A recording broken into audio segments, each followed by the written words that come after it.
Hello and welcome to Let's Talk Transformation podcasts. Today we will be talking about productivity, performance, flow, and happiness.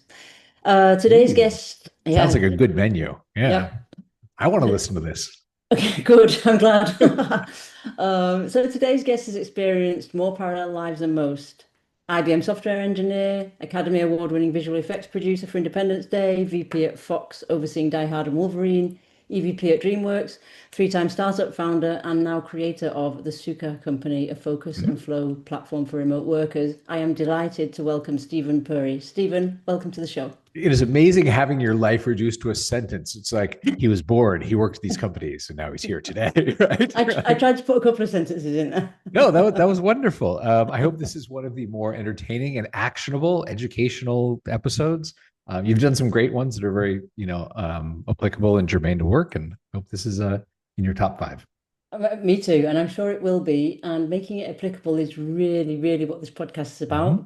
And of course, we are going to delve into your experience from all of the work I just mentioned above, Mhm. talking about what high performance means, and what the film industry has always Mhm. known about structure and creative work, and why the rest of the world is now still catching up in organizations. We can discuss that one. Flow, the flow states, what they actually require and what Oh, destroys you know, I them. love talking about I that. know. Okay, I'm in. I'm in. Yeah, that's our mutual quest. And also, finally, how leaders can build these conditions intentionally for deep work and high performance rather than just saying, I want a team of high performers. So that's it. Yeah. Okay. So this is great. For those listening, thank you. Obviously, the audience here is what attracted me to doing this. And if we can be very reductive about why to listen to this episode as opposed to the other great episodes that, she's done, I'm one of the few people who meet that's been a senior executive in very what are considered creative fields, right? Yeah, Making up stories from whole cloth and trying to get $100 billion of revenue out of that. I see that's really, and also been involved in what are considered very technical fields, running startups, starting startups that are largely engineering driven, but also creative, but engineering forward. mm, And the thing that was very interesting in our earlier conversation, we were talking about like 2 months ago, mm, was there are some patterns that you see when you go between those two worlds. You go, yeah. oh, high performers generally do this. High performers that do it sustainably do it this way. High performing teams and leaders create these conditions for these things to happen. Mm. And that's what we get to today. Okay, back to you in the studio. No, and I think that's really, really important because seeing it is one thing, Hmm? intellectual understanding it is another. And then this conversation is about, so, what do we do with that? What do we do with the patterns you've seen? What do we do with the patterns we see or don't see? Mm-hmm. And the fact that, for me, Stephen, Hollywood has been running hybrid and remote teams since before the term hybrid existed. Right. Yeah, Yeah. exactly. Well, let's So, talk about that. This is one of the funny things is with obviously the pandemic, yeah, Zoom became a verb. We all had to adjust to this. Oh, if we're under the same fluorescent lights 12 hours a day, we'll kill each other. We have got to figure out another way of doing this for some period of time, right? yeah. What you said is so true, which a lot of people who obviously don't work in film, the Mm, entire world has not worked in film or no, television, no. is that every film project begins essentially remote. It is writers writing in their home, in coffee shops, in their writing partner's living room, right? And then at some point, one of those ideas gets some traction, Mm, gets some interest, which means some money behind it. mm, Suddenly there's a little production office yeah. 2 days a week. The writers and the producer are in that production office meeting with Mm, costumers. What are they going to wear? Location mm, scouts. Where would they shoot this?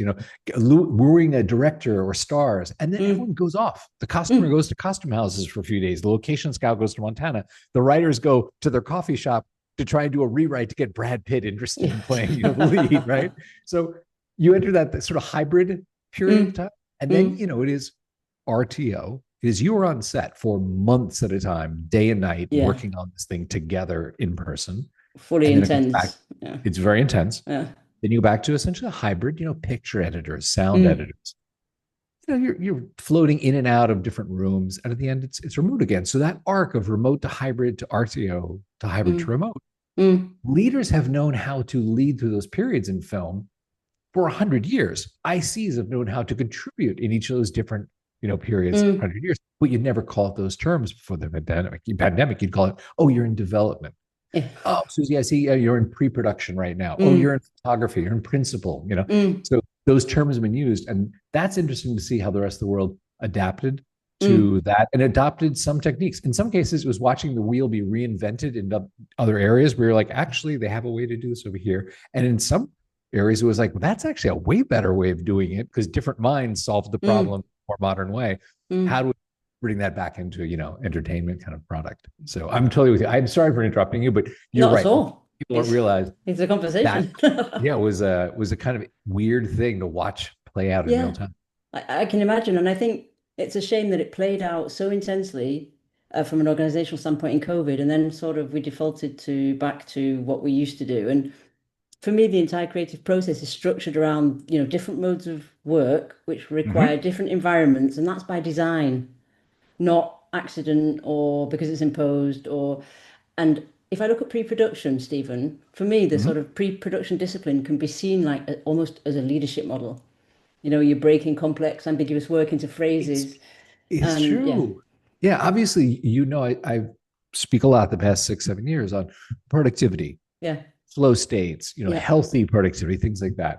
And what's interesting is I'm often approached in two ways. Either there'll be members of SUKHA who belong to some organization, and their boss kind of gets wind of they use this This performance tool, and platform. then the boss calls me. The engineering manager, someone calls me and says, "Hey, can I get a site license? Can I buy a number of seats from all the guys? That sort of thing." Mm, And it's a fun sort of bottom up SaaS, mm, model. So that's kind of cool. The other thing is people will have heard me speak somewhere and then they come back and go, "Hey, can we talk about productivity?" Now, the reason I bring this up is both conversations, when you're talking to the leaders who are mm. setting the conditions for hopefully great work to happen in organizations to be successful, those conversations usually begin with them asking about how to increase productivity, Yeah, right? Oh, I yeah. hear your tool does this thing, right? I hear you have a lot of techniques, interesting ideas from other verticals that we can apply to our vertical. And here's the thing that I think is interesting is sometimes you become so obsessed. Let's say one becomes so obsessed Mm, with productivity that you can kind of lose sight of why productivity. totally. Yeah. And this sort of foundational idea might inform everything that I'm going to say on this episode. Mm, And it's that if you view productivity as we have to deliver these things in this way on this date, blah, blah, blah. I worked at IBM, as you know, mm. where we worked for the Department of Defense. Yeah, And it was interesting having contracts that went out 6, 7 years where you'd be like, hey, you know what? June 12th, 4 years from now, we have to deliver this fighter plane. yeah. So we better That work on means in order to, productivity. right, but in order to do it Yeah. today we have to order the first Mm, screws. In order to make that mm, date 4 years from now, mm, it all explodes back to order these screws tonight or we're going to be late 4 years from now, sort of thing, right?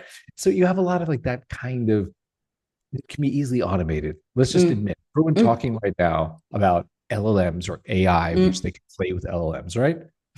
Are dealing with the fact that LLMs are wonderful for automating remote processes. Hey, you have an established pattern of how this thing happens. mm, I'm a really good predictor of patterns because I've been trained on this huge data set of mm. patterns. I can replicate those, right? Not great for super creative stuff No. because often, like, when you read AI slop writing, you're like, Yeah. it's that thing where they do, and it's not this, but that, or, But that, yeah. And the the three uncomfortable things, truth right? is, bloody well. Oh my God. There's so much AI slop content out I there right now. know, I know. But where I'm going with this is so you dig down into productivity, Mm, and I think there's a more interesting way of defining productivity, especially if you're a leader. yeah. If you have a fundamental belief, which I do, Mm, that everyone has something great inside them.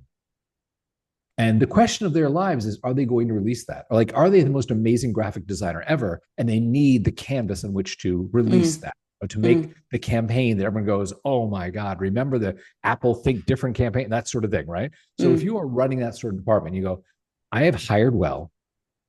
I believe that the people I'm running here have this greatness. Then instead of being like a manager, mm, hey, Susie, can you get your TPS report in Friday at 10? mm, Right? That's managing. mm, Leading is really saying, I am looking at how to create the conditions where each of you will release your greatness and our team will win because of that. I don't think any leader actually wants a stand up meeting where everyone goes around, they're like, okay, so yesterday I did this mm, and today I work mm. on this. And oh, I'm not blocked. Next. well, Jerry, what are you working on? Like, does any unicorn, any billion-dollar company come out of like, and I did this yesterday, Mm. hamming No. up these and typing up new forms, right? No. No. What's But interesting is when someone comes into that meeting and says, yesterday, I actually took an hour and I stared out the window and I thought about that new feature we're all talking about that the competitor launched. And I realized what the weakness is there. I realized what a competitive advantage it opens mm, up for us. And I did a quick prototype. Can I show that to everyone? And everyone's heads sort of swivel and they go, we should leave this meeting now and go build that. Like that, mm, that's the kind of idea where mm, teams win. Not, mm. hey, Jerry, did you type up your TPS reports? I did. I'm not blocked. You know what I mean? It Of sounds course. so familiar. You were going to say something. I'm so sorry. I cut you off. Not at all. But I was just going to say it reminds me, well, two things. One, it reminds me of the flow, that feeling of Thank you. flow Yes, where exactly. you're doing your best work, you don't realize that time's gone, and it feels like uplift, and it's just fun. Shall we And talk about that? yeah. Okay. You're like, this is one of the like tickle me Elmo. And I'm like, I feel tickled. This is great. Let's talk about that. So to set the table for everyone, because I know there's Mm. a cohort of listeners that are like, I'm flow master. I'm in flow right now. Like I'm Yeah. floating 3 feet off my chair just in Yeah. anticipation, right? Yeah, we've got the Yodas. Right, exactly. Yeah. They're teaching Yoda things, right? Yeah. Yeah. I know there's another cohort of your audience that maybe has a passing understanding of it. They've heard Mm, it, they know it's in the zeitgeist, they know people are talking about it, mm, right? But maybe it's never been clearly defined for them. So let's just say, here's what you need to know for this conversation to make sense. There was a Hungarian American psychologist, Mihai Csikszentmihalyi, who, what, 3, 4 decades ago now, said, I have a thesis. It's weird how when you talk to high performers in different disciplines and they talk about the concentrated states where they do the thing that makes them famous, whether they're athletes or artists or mm, scientists or inventors, they talk about those states in really similar ways. There's something there. Like, what's up with that, right? mm, So he did the research, did the interviews, did the whole thing. He wrote a book. The mm. book is called Flow. Right. It is the seminal work on this. It is from whence we get the term flow state. Mm, And he said, I think the greatest thing. He said, I chose this word knowing that many people with whom I spoke, they have their own term for it. I'm in the zone, like the famous Michael yeah. Jordan quote about Yeah. I'm Yeah. in the zone, right? He said, I chose flow because it was the most beautiful metaphor for what I found. We are all on the river, paddling to move ourselves forward. But if you align your boat with the current, it carries you, it Mm, magnifies your efforts, and you go further and faster. And mm, that is what these high performers have figured out how to do and do it repeatably. mm, Now, you and I and all of us live wonderfully in that shoulders of giants way, mm, where we can now stand not only in Mihai's work, but people who've spent the past 30, 40 years devoting their life to digging into different aspects of flow. What's the neuroscience mm, behind it? How mm. does the brain chemistry, present differently in an fMRI, like in jazz musicians when they get into Yeah. flow? Yeah. Like, what kind of music or oral environments help? How do distractions work? So you read the Kotlers and the Nears and the Cows, and you sort of go, Mm, oh man, we live in an amazing time to get into this state. And Mihai's mm, like, here's the deal. It is very much what you said. mm, It's like, when you talk to them about this, they generally say time falls away. They're not looking at the clock. mm, They are in the work. There's not a deep sense of self. There's more an immersion in the work. You do your best work faster. And at the end, you can feel a sense of uplift mm, opposed to a sense of depletion. mm. And, distractions fall away because you're just in the work. So it's an amazing concept. I've been talking for a bit. I'm going to be quiet and give you a chance to talk, and then I'll, No, I'll pick no, back it up. is an amazing concept. And, if I take writing or music, things that I love doing and that I do regularly, I can sit in silence for, I would imagine, quite a seemingly long time in terms of Mm-hmm. focused attention before the magic actually happens and I get this uplift. And, you were talking before about, oh, just have you printed out your report? Have you filled in your report? I mean, that, if I take your water analogy, Stephen, is like, when you row the wrong way and it just keeps going round and round in a Oh circle. my God, right? And that's a different type of flow. It's just a static sort of inertia. And, how do you translate that though into a product or a A team real world, environment? yeah. Yeah. how do you apply this? So what's the Yeah. unlock, as you would say, right?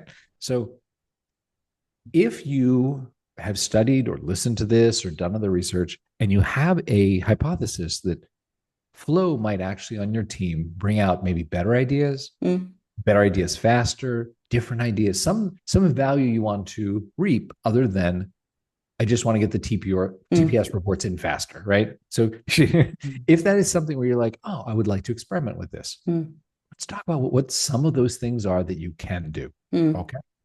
And by the way, I want to credit any smart thing that I say to the researchers who have spent their lives working on this, right? This is not Stephen being smart. This is Stephen bringing, water back from people who've been drilling for water. Okay. So that said, one of the things that everyone agrees upon that's researched this is that no one says, oh, I'm going to be in a flow state. And they are in a flow state, right? Unfortunately not. Unfortunately, exactly. As soon as we have that pill, I'll let you know. Yeah, But you'll be a it rich does take, man. yeah, it does take 15 to 23 minutes to get into Mm, that state where your prefrontal cortex sort of shuts down, you're deep in it, like distractions fall away. There are things you can do to get there, quickly and mm, reliably, which we'll talk about in a second. But what is the implication of that? Because if it takes you 15 to 23 minutes to get into flow, and if you get interrupted, you need another 15 to 23 to get back to that state, right? What that means is if you want to encourage someone on your team to be in that state where they do deep thought, deep work, great as mm, Cal would say, right? You need to treat time as sacred. It is not saying, hey, in between this morning's Teams meeting and our next Zoom, there's yeah. 17 minutes. Could you be in flow and like think of something great, right? It Yeah. comes from time blocking, saying, Mm, you know what? I'd like to do an experiment. Team, here's what I'd like to do is what if we take 1 or 2 days, the next week, 2 weeks, block out time when we agree not to slack each other and bug each other in teams and distract each other. We say, you know what? Tuesday and Thursday from 9 to 10, or something like that. It is time where we are going to look at the big issues. Think about the ways in which you move this company forward, how we win, mm, and don't slack each other. Don't book client meetings with other people and treat it sacred. Do it for a couple of weeks and see if mm, after that you have, some people who are like, oh, it was interesting. I didn't really come up with anything. But you have one or two people that are like, you know what? mm. Here's what I thought. And I was kind of inspired to mock it up. Do you want to see what I did in Figma real quick? Like, what about this? Right. And you're going to have some of those. It's an easy experiment to run. Mm, And it just takes you understanding your team to know when to do that. I'll tell you a funny story about that is there is a concept of chronotype, which is simply mm, put, the idea that there are times of day you're better at certain things, right? And mm. different people have different chronotypes. I Yeah. ran into this when I was a young punk getting into film, right? Where I was like just straight out of school. And there was a very established writer, Mm, Ron Bass, who had Rain Man and My Best Friend's mm, Wedding, a whole bunch of stuff, right? And he was known for writing the words on the page that would get like $1 million movie stars to say yes to this as opposed to all the other offers they have, right? He mhm. could write those words, they go, I will spend my spring saying these words, right? Yeah. Which is And inherently creative work. in inherently Yeah. creative work, Yeah. he was infamous for not talking to his family in the morning. He was like, I'm not the dad who's going to be like, who wants pumpkin pancakes? Who Mm, needs a ride to mm. school? And he explained them. He said, in the morning, as soon as I start talking to you, I can no longer hear my character voices in my head. Yeah. And that's Interesting. why I get $1 million, $2 million a script because of how I write these characters.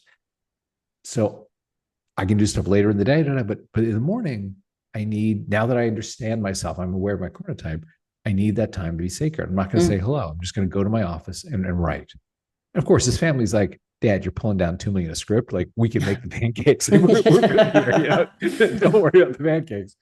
And that, when I was coming up, was really, it was the firsthand experience I had of witnessing someone who was so self-aware of their chronotype. They go, Mm, this is exactly how you work with me. And he mm, knew the afternoons, studio notes meeting, collabs with other writers, running a writer's studio, like all that stuff, absolutely available, mm, but not in that sacred time in the morning. And he, again, I would put him in the very high performer category. If mm, you look at how many mm, people, mm, have said his words, high performer there. So mm, that's something to consider. Should you want to implement this on your team to say, you know what? We are going to try this. Mm, You treat this time as sacred. And by the way, maybe think about it with your team. Like I threw out, 9 to 10 a.m. Tuesday, Thursday triangle. It may be your team says, actually, we're really good in the afternoon, or mm, this sort of thing. It's not hard to figure out your own chronotype. You can just take a piece of paper for a week or mm, two, mm, draw a simple grid of morning, afternoon, Monday to Friday, and just jot down kind of what you did and how you felt. mm, Hey, I was mm. writing blog posts this afternoon. The muses did not sing. Oh, I Oh, was coding Thursday morning, knocked it out mm, of the park, bug mm, free, compiled mm. first time. You look at that for a week or two, it's amazing how starkly you will see, wow, I should not be coding at night. I should Yeah. be writing the code in the morning, or I should only be blogging after lunch, Mm. whatever it may be. What were you going to say? Oh, and I just think that it's in stark contrast, isn't it, Stephen, to the homogenous systems that we have in organizations of we work from 9 till 12, then we have lunch, and and one of my questions was when you move from Hollywood to it's about this, when you move from Hollywood to building tech teams, what did you realize was missing from how organizations think about the rhythm of creative work? And so we're sort of in that discussion. But I would love you to formalize for our listeners what else could be hindering or helping creativity. Yeah, you know how poets will talk about there are very structured Mm, forms of poetry and they're very unstructured, free mm, form, E. yeah. Cummings practically stuff, or there's a haiku where it's exactly these syllables, exactly stressed this way, that sort of thing. Mm, And what's curious, and I think Picasso had a great quote about in order to do what he did later in life, which you can look at and say, like, but that's just 4 brushstrokes. That's just 3 lines of the pen on a napkin, and sort of thing. In order to do that, you had to have the experience of understanding how to mm, paint photorealism, sort of thing, or chiaroscuro or mm, whatever, right? And I think it's very similar here, which is that transition, which I began, as you know, as a junior software engineer at mm, IBM, fell into film because I was producing digital parts of film, right? Suddenly, film people needed a computer person around to help these digital effects get made, right? And that led to being a studio executive, working in production companies on the studio lots like that. And then finally having a moment where I'm like, every movie I'm working on is just a prequel or a sequel or remake. This mm, is a horrible use of my life. And going back to engineering, right? Where it's like, these may be smaller problems. These are not mm, $150 million movies, but maybe they're more meaningful, which is, mm, why I created the SUKHA company, right? mm, And that in that arc, the answer to your question is in that arc, it was interesting to see how in film, I would say, this is my personal opinion now, that yes, there are some practices that are a little too loosey goosey, too unstructured, I think. mhm, And you basically get whether it's writers writing scripts and they have, mandated by the Writers Guild agreement, we have 8 weeks to do this step of the draft. And then we mm, have 2 weeks to do a rewrite. And we have 9 hours, like that's sort of like structure. mm, But largely that's how that stuff is enforced. Um, it's not necessarily uh, thought of outside the negotiation between the producers and the writers, mm, the producers and the directors, right? mm, Um, so when you go and you think, okay, so in engineering, in more tech fields, sometimes there's an abundance of structure, right? There's mm, rigid, we have stand-ups every morning at 10 a.m. and everyone goes around talking, that sort of thing. And mm, we have forms to fill out. And I would offer this thought, which is it's kind of activity based. If you want to mm, be sensitive to the context of what's being done, there are some things that are absolutely, yes, you should report on this daily. How did we do with customer service calls, customer support calls? How did we do with, shipping things? How many bugs were there? But there are other times when you go, you know what? I just want you to take this week and don't even talk to anyone. Just use each of our competitors' products and just sit with them, feel them. And on Friday, I want you to have a conversation, maybe even with all of us, about what did you see and feel? Because mm, that might move us forward much more than just every day you're in Figma moving the pixel over. Oh, the engineer needs a different color, moves it over. And by Friday, you've moved a bunch of pixels, but the team hasn't won. It's just kind of like that incremental progress, not that mm, I looked at things and let me tell you something. Everyone's going left. We should go right. And that is what I think is very interesting is understanding that interplay between this should be rigidly structured and mm, this actually needs me to say, I trust you. You're talented. You want things to win here. I need you to go deep. and you Mm. can't measure that in come back tomorrow at 10 a.m. and give me 3 points. You know what I mean? Yeah, which is why leaders are reticent to do it because they can't measure it and they can't be measured on it, and therefore it's not tangible. But holding polarities, which is essentially what we're talking about, is one of the hardest things, but I think one of the biggest leadership skills that people need today, leaders need today, in terms of uncertainty, but also in terms of what AI is bringing and how much creative work we need to do to make sure that whatever comes out of AI Mm-hmm. remains relevant. And I just think, when I said that the pre-production discipline can be seen as a leadership model, it would be interesting to hear your thoughts on what you think leaders' fears may be, Stephen, to step into such a model, which is on one hand quite rigid and so they feel Yeah. safe because there's structure and everything else. And on the other hand, it's like, I know that you've got objectives on deliverables, but can you just let your team sit and think? Okay. I will tell you because I speak to enough managers or leaders of teams Mm, that when you do peel away the layers, when they're approaching mm, saying, I'd like to have this tool for my people, right? mm, You get to ask a bunch of questions, right? mm, This is incoming interest. So you get to go, tell me more about your team. mm, Oh, what problems do you want to solve? Why do you have that problem? Oh, why do you think, I'll tell you what, here it is. Almost always the final why reveals fear of, I'm not sure what my people are doing. yeah, yeah, control.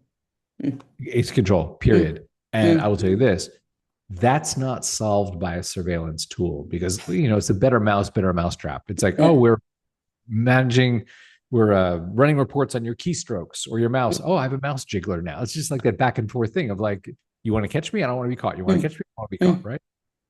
It's really a hiring problem. mm, That's the source of that. Because here's the thing.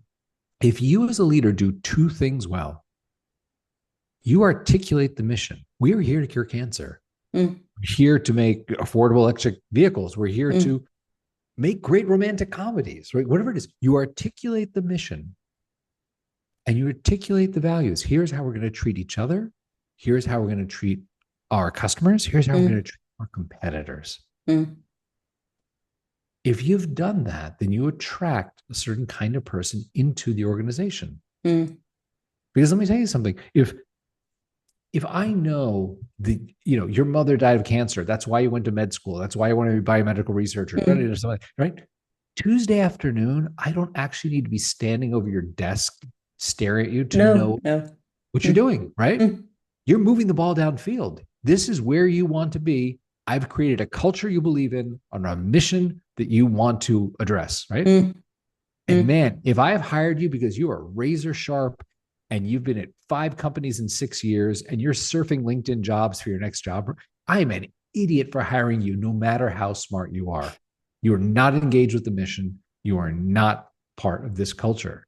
And mm. that's so easy to go after that shiny object going, oh, we can't lose her. She's been at Meta. She's been at Google. She's been at, Yeah, yeah, yeah. and you're like, oh, so I think it's really a hiring problem. If Mm. you're having those control issues, yeah, it could be you and your childhood playing out Yeah, also, in the which is a organization. different podcast. Right. It's a different podcast.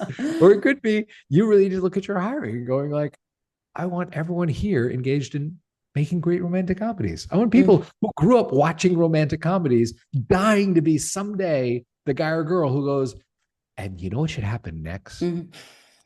I've You got an know? idea. I've got an idea. Right. Yeah. And they're out every night making friends with romantic comedy writers, talking to Mm, up and coming romantic comedy stars because it's what they want to do, mm, you mm. know?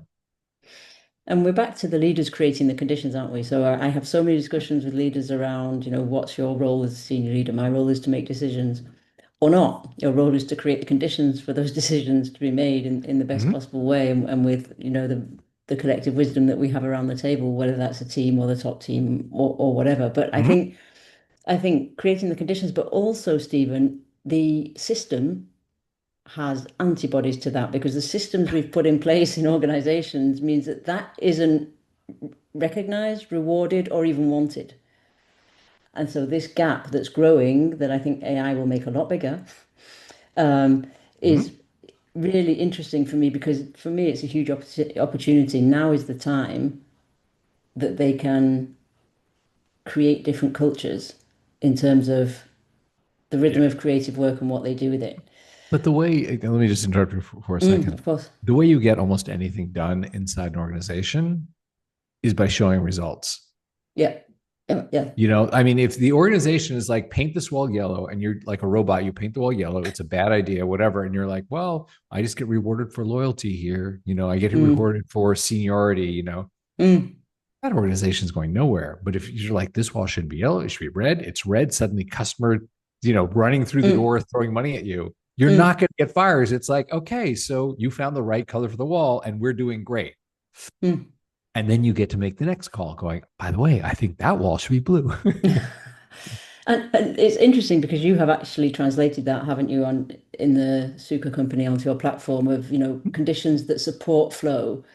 But Yeah, before we discuss that, Stephen, can I ask you about the name? So Sukha is Sanskrit for happiness through self-fulfillment. it That's clearly is. not an accident. Can you tell us a little bit more about that? Okay, I'm going to tell you a story. This is now just in the fun story category. This is no one needs to write this down and go, I need to do this with my team. Okay, this is just, but I would love to answer that question. So I am proudly the father of a 4-month-old downstairs, right? Love him to Congratulations. death. His mom, my wife, and I met in yoga. I married the girl on the yoga mat to my left. Brilliant. For What a over great way 10 to meet. years. Over 10 years, we have had a daily yoga practice. It's a wonderful period of time each day. We just like are in flow, essentially, are in our Mm, zone. mm, We got married, a beta version of this running with a working title, with the idea of saying, how can we make the simplest website that just had a play button right in the center of the website? You'd play, it kind of gave you the tools to drop in, right? But had a bad title. And I had thought of every other bad title. So we were going on our honeymoon, which when you do a ton of yoga, Bali is a great place to go. I'm very grateful. I'm at a absolutely. place in my life Absolutely. I can go to Bali for a few weeks and just chill out, right? So we're going to Bali and I'm talking to Laura. I was like, man, I have just flow state app number 12, distraction blocker 9. I've got every bad thing. And I aspire to like Amazon. Amazon's not called like online bookstore. Nike's not called, like shoe company, right? Mm, I was like, I want to capture the essence of this, not just to be descriptive. mm. I said, the next couple of weeks, everyone from the office knows not to bug you. You're on your honeymoon. Maybe the muses will speak. Your unconscious mind will bubble something up. I'm like, okay, great. We get to Bali, go to the hotel. I said to her, I was thinking about what you said on the plane. I think you're right. And something that would seed my imagination, because I'm so inside the bubble, is do you mind if I speak to a couple of our members of this beta version and just Hmm. ask them what's their favorite thing? And maybe that will grow into the, whatever. She's like, I'm going to the pool, but you enjoy the Zooms, right? I will see you at dinner, my I'll hubby. leave you in flow. Exactly. I'm going to leave you, right? So I spoke to 3 people who, in the group chat said they'd chat with me, just 5-10 minutes. I was going to the wrap up on the third one where I was just like, oh, thank you so much for your time. I really appreciate, your thoughts. And the guy said to me, Stephen, you ask the wrong questions. And I was like, Okay. okay, dude, that I don't know that well. Like, tell me, I'll take the bait. What's the right question I should have asked? He said, you should have asked me why I pay you. I said, we charge a nominal amount. It's didn't seem like Mm, it's a big barrier, like you're buying enterprise software for billions of mm. dollars, right? But okay, great. Why do you pay me? He said, the past year or so, I find I have two kinds of days. At 3 o'clock, I'm playing with my kids. They're currently 2 and 4. Or at 6 o'clock, I'm like, where did the day go? I was busy all day, but I didn't get the big thing done. Da, da, da. He said, I realized the difference is, did I hit play in your website before I started work that morning? Oh, So nice. I pay you because my kids are not going to be 2 and 4 forever. I was like, you Wow. won that round. That's Yes. way better than any question I was asking. Deeply meaningful. Yes, Yeah, I literally. just I feel thank you for that. So I go to dinner with Laura. I was like, I spoke to this dude who's more articulate about what I'm doing than I am. Like, this is what he said. She's like, that's really good. We're brushing our teeth. Like cute little, honeymooners on our first night, little spa robes back from the spa. And Laura looks at me with a mouthful of toothpaste and she goes, you wanted a name, for your company, some way to capture it. She's like, that guy you talked to, he gave it to you. In yoga, we hear all these terms in Sanskrit. What's your karma and your dharma, your Mm, duty and your mm, prana, your life force? He described to you sukha, that feeling when you were like in your lane, doing what you're meant to do and you're good at it. You can do it with ease. You're in control of your day. That's what he's trying to tell you. She's like, you should call up the SUKHA company. I'm going to bed. Bye. Right. And So here we are. that was it. That's why I call a SUKHA company. I texted my partner. I was like, hey, we have a name. I just bought the website for $14. Brilliant, brilliant. And so now I'm really interested in how you managed to translate that feeling Hmm? into a platform or onto a platform. You know, that feeling of I'm actually good at this. This is very Yeah. cool. How did you create that feeling on a platform, Stephen? Well, I will tell you this. I'd like to answer your question working backwards from the members that I know and what they tell me.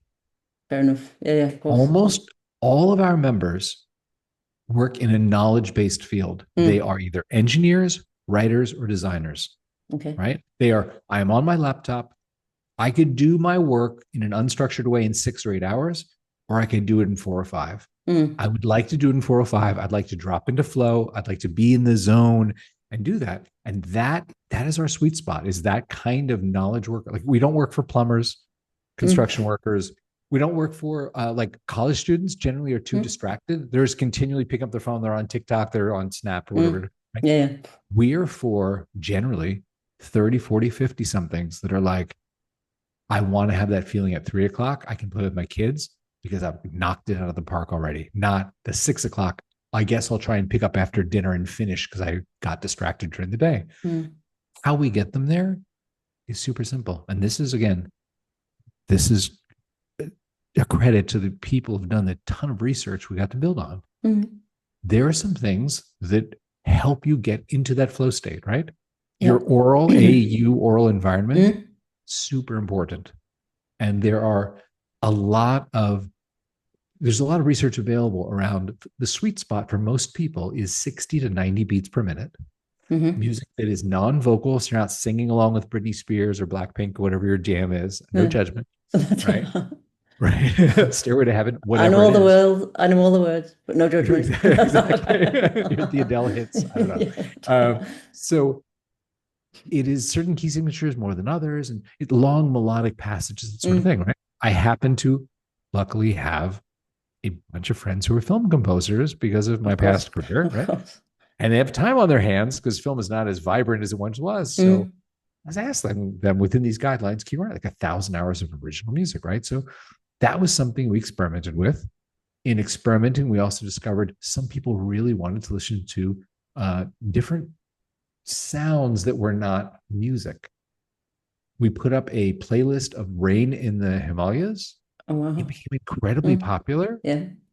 And I realized in talking to members, for some of them, it evoked a period of time in their life, usually when they're younger, Mm, that they would be inside studying for some sort of school thing. So hearing the rain brought them back to, oh, my grandmother raised me in Georgia. It would always mm, rain around finals. So it was really interesting mm. because that was one that we didn't pay for. A friend of mine does the sound for LucasArts for the Star Wars games. Okay. He happened to be in Nepal and he recorded 2 hours of rain, came back, was like, I don't know what to do with this. Do you want to try it? And I was like, let's put it in SUKHA. Became the third most popular playlist. And it's rain, Yeah, right? natural sounds. Mm, It is, so natural mm, sounds. And there's a blogger outside London, semi well known. She saw us put up the rain thing and said, I had a baby during the pandemic. I can't go to my cool little coffee house I used to write my blog in. Um, any chance you could put up the sound of a coffee shop? Because that kind of evokes for me like I'm this writer working in Paris. She's like, it always got me in the vibe of that. And some guy in Vienna, Austria had posted a couple hours of, so it's called Walla, like background mhm. murmur of his local coffee shop. Threw it up there, called it Cafe Vienne, became popular. Other soundscapes, I'll tell you this, not so popular. We tried surf, we tried a lake in Canada. There's these birds. We tried a stream in Japan, kind of like flat. Mm, mm, Not all experiments work. mm. So, and there are some wonderful apps. Let me just say, like Yes. Rainiff Yeah, yeah. and Dell. Like there's some great apps that do this. What we want to do is say, I'm too lazy in the morning to start a Pomodoro timer app and Mm, go open my Spotify or my yeah. Brain Effect and go open my task manager and go open my performance measuring app. And you know what I mean? I just want to Mm, have one play button. So largely what we did is we built this around a smart assistant that says, hey, I've been watching your patterns. Here it has how to optimize, your Mm, day. Here are the tasks you have to do. Here's your, I know you have to code this morning. You generally code best to this playlist. Do you want me to put that playlist on for you?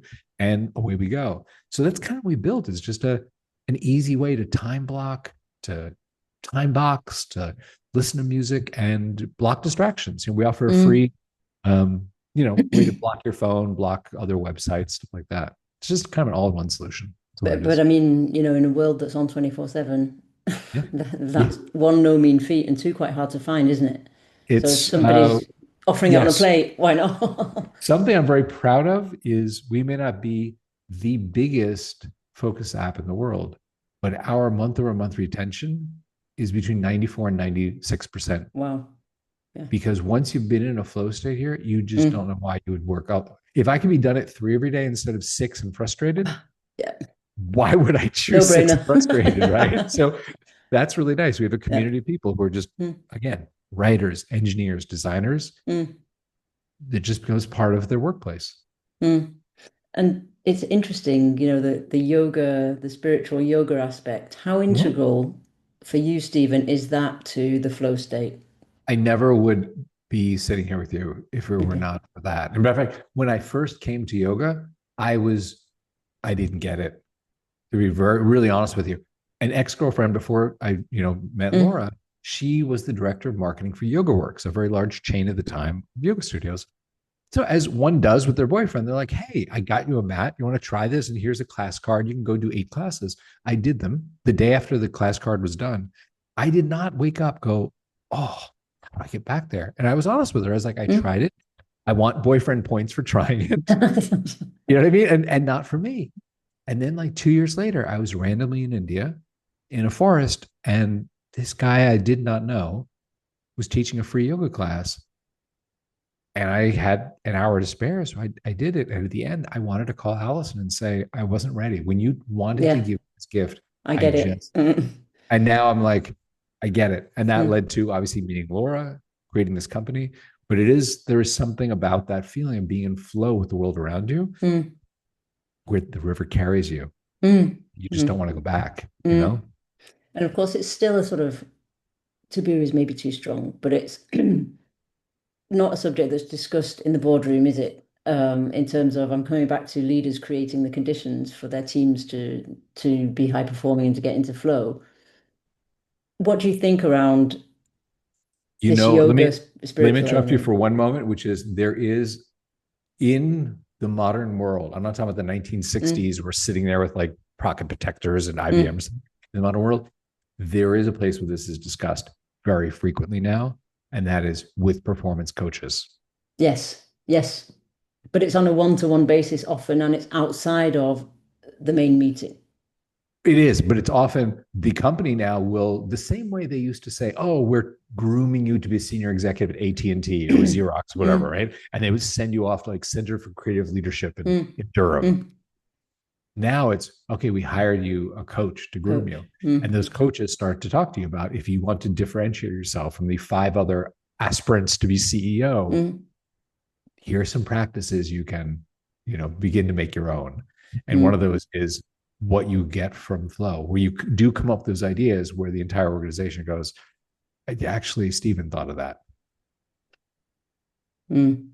Mm. Which is heartening because I think, particularly now as machines are more and more present, the inner game is going to be more and more important, not only to take organizations where they need to go, but to find the fulfillment and the flow. And if I come Yeah. back to SUKHA, the happiness through self-fulfillment that people need to remain Yeah. motivated. That is it. And it does come back to the thing we started this episode discussing. Mm. Mm. If you fundamentally believe that you have something great inside you, you have responsibility to yourself to say, how do I find the tools to release it? Because the Mm. graveyards are full of people who died with their greatness. They never wrote the great American novel. Mm. They never, made that film. They never opened the restaurant. They never made Mm. the, they just scrolled. I mean, the world is set up right now. We have the largest market cap companies. Sadly, their business model is steal your life. And they're Yeah. very good at it. Yeah. Yeah. Yeah. Very And addictive. they're very Very. happy to say, oh, yeah, I bought, Mark Zuckerberg bought his next 450-foot yacht next to you, just scrolling and double tapping and not Mm, writing that book, mm, not mm, creating the company. Just you have free time, just scroll and double tap in my app because I mm. sell your life to these advertisers and I keep the money. Yeah. And that's hard. So it really does take you to stand up and go, I believe in myself. Mm, I believe I have something to do in this lifetime. And if you mm, don't, God bless, go scroll and double tap. yeah. But which brings me to one of my last questions, which is Ooh, what do you think, Stephen, that one thing that every leader should protect in their week that most of them are giving away for free? Sorry, but that question really resonated with me when you were saying you're essentially giving your time away for yeah. free on this platform, and people are paying you are paying for it. Yeah. This is not a novel thought, but it is one I believe strongly. So I will say it, but I don't want to take credit for this thought, which is even if you are a leader and you spend most of your day in meetings, you're not a engineer where you're thinking about stuff or a writer or a designer, but even if that is your thing, it is very easy to get caught up in I would go from this Zoom to this board meeting to this Mm, Zoom to that report to then I've got to prep this for this meeting and do this thing. And you lose exactly that those few minutes, maybe an hour or two of the entire week where you do the deep thought and go, how do we win? Like what is no one else seeing?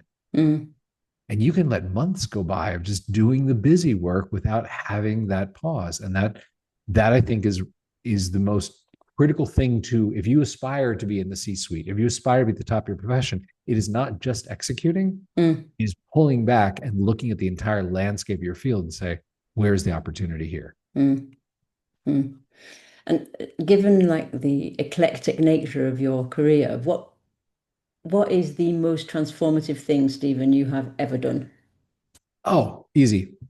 I learned that in the morning, before I pick up my phone, before I make a smoothie or do whatever, I think of the one thing today that I can do today, not over the next year. One thing today I can do that will move my life forward.